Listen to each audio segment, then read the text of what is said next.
इंसान ऐं मोहब्बत लाज़िमो मलज़ूम जुज़ आहिनि। शायदि हिन धरतीअ ते अहिड़ो माण्हू ई मुश्किल हुजे जंहिंखे मोहब्बत न हुजे। हा, पर मोहब्बत हुजण ऐं मोहब्बत मिलण वारी हिकु अॻु लिखियलु आहे। हिकु आहे हासिल मोहब्बत ऐं ॿी आहे ला हासिल मोहब्बत।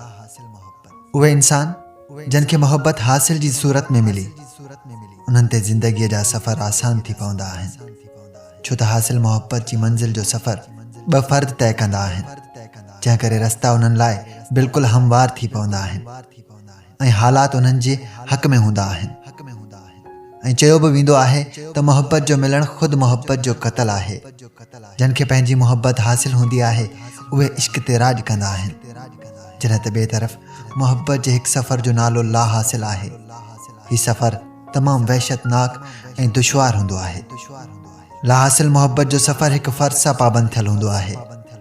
उन में ज़िंदगीअ जा लाहा ऐं चाढ़ा बसि हिकु फ़र्द जी क़िस्मत जो हिसो हूंदा आहिनि। हालात हिन मंज़िल जे मुसाफ़िर जे हक़ में नाहिनि हूंदा। हा, पर उहो बि सच आहे त ला हासिल मोहब्बत जो सफ़र इंतहाई दिलचस्प पिणु हूंदो आहे। उते घणो कुझु विञाए बि घणो कुझु हासिल थींदो आहे। ला हासिल इश्क़ जी तड़प, तमन्नाऊं, ख़्वाबनि जो मज़ो आहे। बसि उहो ई त इश्क़ आहे।